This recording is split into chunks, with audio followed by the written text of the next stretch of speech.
Welcome to Weekly Briefing. I'm Chanel Rion.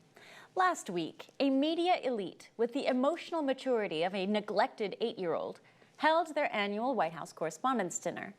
They poured their inflated egos into rented dresses and squeezed into dusty tuxedos to celebrate themselves.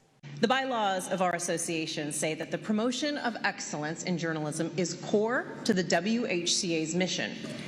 Each year, a panel of independent judges reviews dozens of entries for the 5 major WHCA awards. Maskless and fully vaccinated, this now super spreader joke dinner returned after a 2-year hiatus. No one noticed it was gone. The only ones who wanted it back were the ones who were giving themselves awards and pretending they were loved and respected. The truth is, the media elite are the most hated group in America. It is an institution so patently corrupt, incestuous, and dishonest, it's comical their egos are bloated still to this extent. Yet, through their egomania, these media bullies demand you toast their incompetent mediocrity. This, the same group of 2,600 people who told you it was racist to link the virus back to China, who said Hillary Clinton didn't invent and bankroll a Russia hoax against Trump, who lied about the efficacy of ivermectin against COVID. The same people who said Hunter Biden's laptop was Russian propaganda and that vaccinated people couldn't transmit the virus. Dozens of them, incidentally, have tested positive with COVID since attending that dinner. Just remember, the WHCA is a private old boys club funded mostly by big media donors, an organization as irrelevant as it is useless. They use the lure of this look at me yearly joke party to justify their high school mafia on the White House grounds. As a media class, it has been the White House correspondents who have fostered a hoax culture of news fakery that has caused Americans to disengage en masse. In a world where an addled career politician has, in his frailty, escorted us face to face with nuclear war, the White House correspondents' main concerns these days consist of whether or not WHCA dinner attendee Kim Kardashian caught COVID while sitting next to Jonathan Karl. And as much as you would like to wake up from this torturous nightmare that is the Democrat manure show, you can't. It just gets worse. It goes beyond the media elite's warped desire for recognition.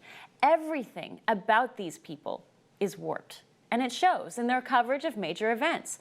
Take, for instance, this week's bombshell SCOTUS leak.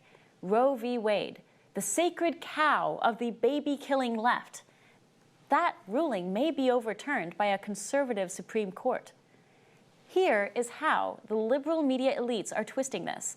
They've gone from calling abortions a woman's right to choose her ticket to true liberation to now arguing killing a baby is a form of health care. And overturning Roe v. Wade is going to abolish abortion, and therefore health care. It's an absurd logical farce. First, killing a baby is not health care. It's homicide. The delusionally twisted liberal left is having an existentially speechless moment, though, over all of this. Honestly, I want to cry. First of all, it's going to be very hard for me today because my blood pressure is so high. I want to cry in so many different ways. I also feel my blood pressure ticking up by the minute. I couldn't go back to sleep. Yeah. It's that devastating. If they actually do this, yeah, that would be the time where rioting would be okay. I got the pitchforks, you get the gas and the torches. Let's do that. Because, you're not forcing... No. No.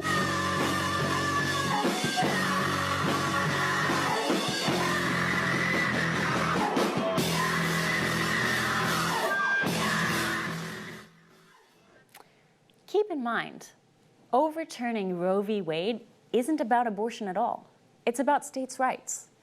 If Roe v. Wade is overturned, the citizens of each state are going to decide for themselves whether they want to legalize and fund abortion. The reality is, liberal state regimes like California and Illinois and New York will most likely uphold the woman's right to kill babies under the linguistic sheep's clothing of healthcare.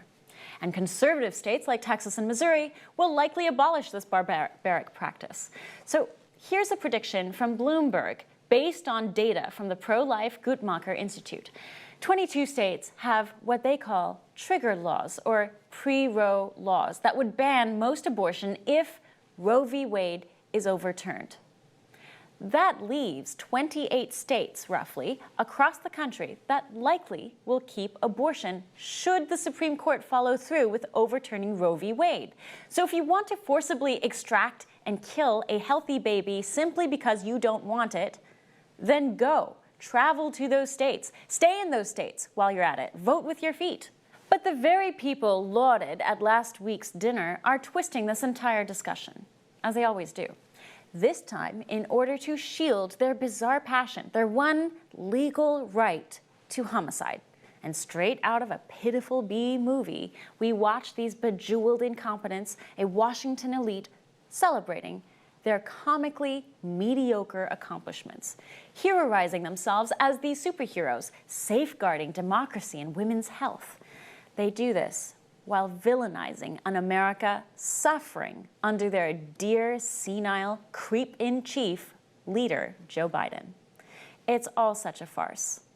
The Old Boys Club awarded, for instance, not the extensive investigative reporting of Darren Beattie uncovering federal involvement in January 6, but instead awarded Jonathan Swan of Axios for his brave reporting on Trump's final days in office.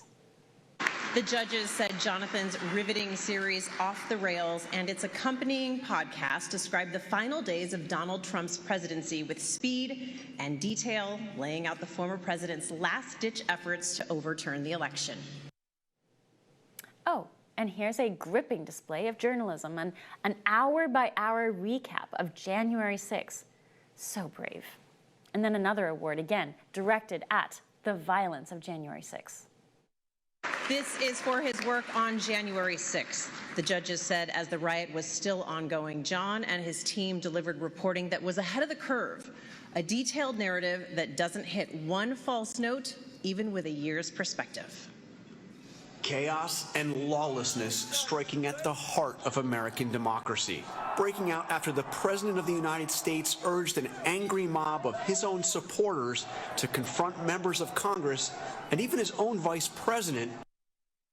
The dinner and the awards for which it lives is a grotesque display of tone-deaf champagne toastery, an organization and in turn an industry that shows everything that is wrong with our democratic republic under woke political lunacy. Now let's compare this awarding of mediocrity with an effort they mock. Catherine Engelbrecht and Greg Phillips at True the Vote decided they would hunt down and show how election fraud happened in the 2020 election. What they found is virtually irrefutable. Their extensive research included a meticulous system of geo-tracking cell signals, filing FOIA requests with thousands of officials across battleground states, following maps and pouring through mountains of data. But they didn't stop there. They also screened 4 million minutes of surveillance footage showing a stunning and clearly systematic network of ballot traffickers, Mules, going from ballot drop box to ballot drop box over and again, using gloves, taking picture evidence.